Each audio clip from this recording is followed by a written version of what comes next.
Welcome to Valufication of Things, your one-stop podcast on the discussion of value, and especially business value. This is a forum where your host, Sri Sundaram, will be discussing topics on how to quantify value for practically any scenario. Along the way, we will have business leaders and subject matter experts describing their value journey. So sit back, relax, and enjoy this podcast episode.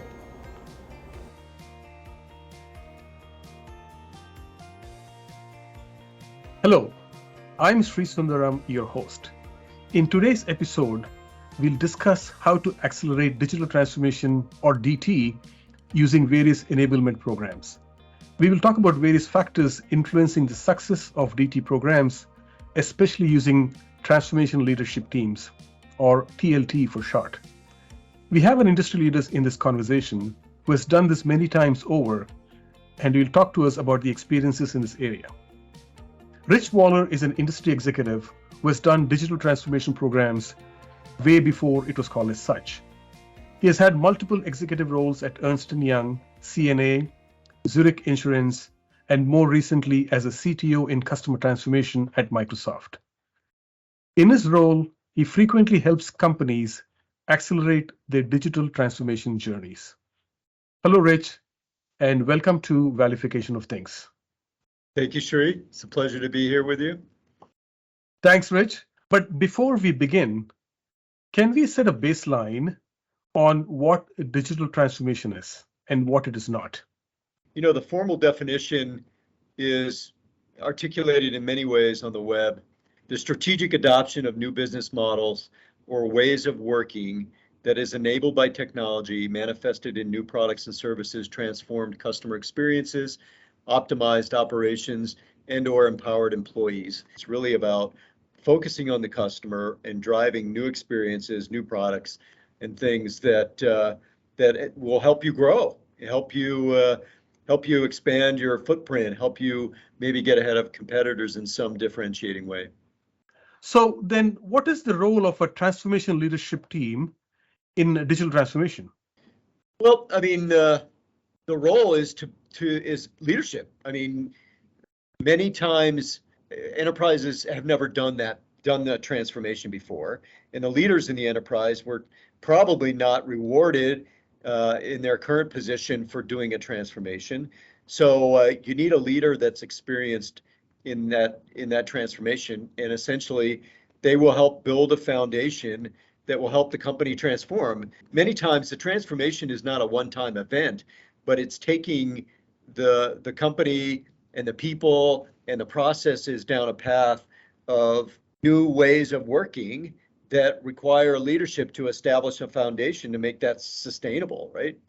So yeah, the role is to lead, drive a vision, help build a foundation, to help really take risks without people feeling uncomfortable, and doing things, stepping into new roles, and making folks feel comfortable that leadership has their back in that new role, and that failure is a possibility, but it doesn't mean that's the end.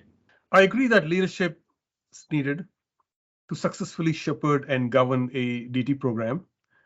So now that brings us to today's topic. That's a good segue to today's discussion topic. If a transformation leadership team is indeed that critical, why are businesses then hesitant to put into play? Often you need sort of the stars to align in an enterprise for the leaders in a business to really take the right steps. And here's what I mean by that, right? I'll reflect on an experience at Zurich when we were in dire straits. We had lost, $2 to $3 billion the previous year, and our home office in Zurich, Switzerland, was basically threatening to sell us. So there was a burning platform, to use a term in the oil and gas industry. Things were on fire, and there was a lot of urgency, and people felt the need to do something different, or they wouldn't be around, or the company wouldn't be around necessarily, or they would be sold off. And we know sometimes that doesn't go so well. So there was a lot of urgency. So you got to have that as sort of one star as part of the alignment. The other aspects are having the right leaders. Sometimes you can't take existing leadership and just declare that we're going to do a transformation, because that existing leadership may be good at sales or deal making or really good at being a talking head for the company, but they may not be very good and experienced at that transformation type motion. And there's other factors involved, right? Funds, these transformations, again, sustaining your existing business by and going across the street and potentially building this transformation team and driving transformation. It's it's not a small investment. Given what you just said, what is an ideal composition of a TLT? What capabilities and roles should we be looking for in a typical TLT for a successful DT program?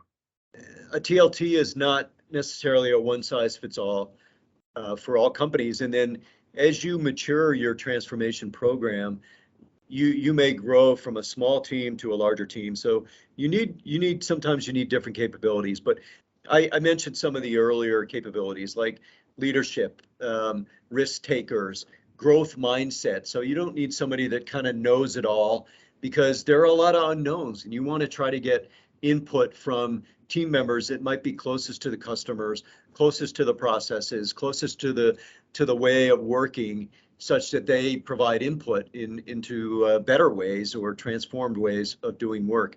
So one of the keys is having somebody that's a good listener too, right? And doesn't automatically come to a conclusion about a solution and a vision and this is the way we're going to do this. So that's important. Empowering team members is also, that's not natural sometimes for leaders. Leaders always want to take control, or many times they want to take control, and empowering others to lead and to innovate, to take risks, and to fail or to succeed on their own commitments, I think is an attribute that you're definitely going to look for. Okay, so aside from all those, you need great capabilities with program management skills, right? You need capabilities in many ways of an engineer or a problem solver or somebody who can really break down situations into their most fundamental pieces and then build them back up into solutions.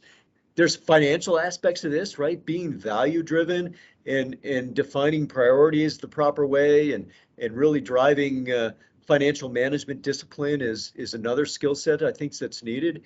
So I get the risk taking part, Rich. I get the leadership part, the growth mindset part. Now, if I were to go in front of a CFO and ask for funds for a TLT, what are some key benefits that I ought to be touting to the CFO to say, look, let's start the TLT program? All the mechanisms that the program brings are facilitated by the team. And that includes business. I just mentioned business value management as an example. The CFO would be very interested in seeing the rigor around how funding is approved, how various initiatives are prioritized, and really help help create some transparency for him or her in the role of the CFO, in that they're spending money in the right places, right? Or they're making the right investments, or they're achieving the value on plan or close to plan as necessary. That's extremely important. That's really a foundational item, right? I mean, there aren't many companies that I would say have a rigorous value management or business value management type of approach. And the one of the alternative motives of the TLT is to really drive that as a foundation for the customer going forward. You want to instill continuous improvement and continuous innovation and continuous planning into the company. And it's not just an IT thing, it's a business and IT thing working together to focus on outcomes that hopefully drive growth and customer experience and other things. And that's a foundational way of working that the TLT will leave behind. Think about it as it's incubating that process. It's maturing it as the program matures and as the program delivers, and you're learning what works and what doesn't, and what type of people you might need to make those mechanisms work well. And that is something that the TLT will leave behind, or it will sustain after the program. So CFO is very much interested in mechanisms like that. And then, like I said, you're maturing the people along the way. I mean, these are invaluable experiences. I mean, you know this from having done this. I know this.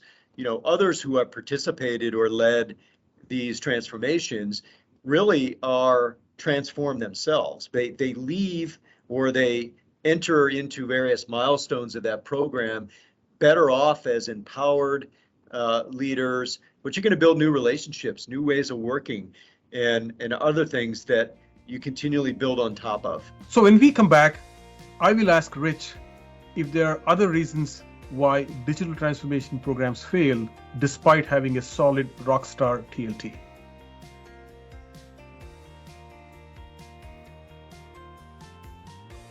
This episode of Valufication of Things is sponsored by Valufy. Valufy is a free tool that allows you to create business value models. Go to valufy.net and click download to begin your Valufication journey.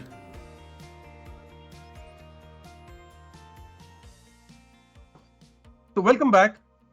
Rich, you gave us a good understanding of digital transformation, the role of transformation leadership teams in accelerating this success. You also provided some key benefits of having a TLT.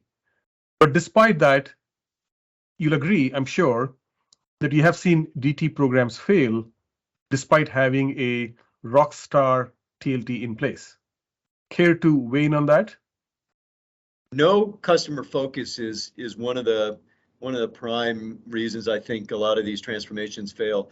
It's often orthodoxy within an enterprise to do what and business as usual is produce your products, service customers in some way, and sometimes I think these programs fail to go far enough in putting themselves in the shoes of their customers or their end users. Another failure is kind of completely on the other end of the spectrum, and that's not considering or doing enough to focus on the change of the people in your company and the change management aspect of it. And we used to call that WIFM, right? What's in it for me? Part of those both are just foundational, right? I mean, you can't build a house with a bad foundation, and you need to really think, if you're not investing enough and taking enough time in that foundation, and the foundation is, a lot of it is technology. Those type of foundational items are extremely important to invest in. How about senior leaders providing cover for your back? The leadership, if they're really not of the right mindset, will sometimes blame other leaders on the team or maybe subordinates. I'm not going to say there's a hierarchy to any of the programs, but what happens is you'll get individuals that may not make the team members feel comfortable to take risks.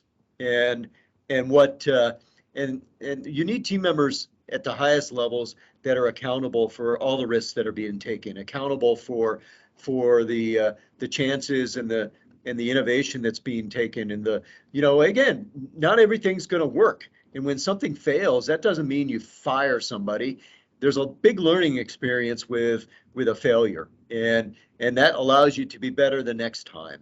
And if you don't have leadership that has your back and really is accountable for everything being done, you're going to get less risk taking. You're going to get people that are only going to incrementally make steps and be empowered less to do things that may not, to do activity that may not be as valuable. I think one of the mistakes and failures that a lot of these companies make is they invest or they spend a lot of money with consulting firms. And I would try to build the capabilities internally first, my recommendations. And because a lot of these consulting firms, they don't have your best interest in mind, and they're not really focused on the outcomes like your organic leaders might. And so I'd be very hesitant to engage a big consulting firm initially, and sort of dream big and start small. Starting in with a couple of business initiatives, focused on some very valuable business objectives, and doing that organically is probably the best investment you can make. It may take a little bit longer to build the capabilities, to do the readiness for team members, but at the same time, there's lots of folks that have great experiences that you can probably build on in your company, and they probably have great leadership potential and great leadership capabilities. I'd engage those first before starting to really try to sign some giant contract that there are so many unknowns. So what I'm hearing, Rich, is you got to have alignment between the business and the right consulting firm. I mean, there are consulting firms that exist who Absolutely. have your best interest in mind, but you got to pick them and choose them, not pick the biggest name on the block. Absolutely. I agree with that 100%. Thank you for your time today, Rich. Appreciate your willingness to come in on this podcast and share your wide and deep experiences in executing digital transformation programs. I enjoyed listening to your insight and look forward to having you back again soon. Thank you. Thank you for watching this episode. Today we had Rich Waller, Senior Industry Executive, talking to us about digital transformation and the role of transformation leadership teams in accelerating such programs. He gave us a background on this topic and why it is important today. He gave us insight into a typical composition of a TLT. Despite having a rockstar TLT on board, DT programs still fail. He provided some insights on why that is.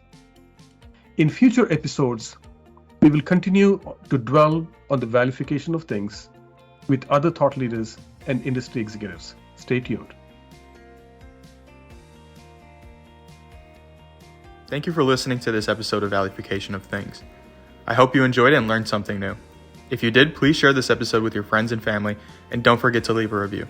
We're always looking for ways to improve and bring in the best content possible.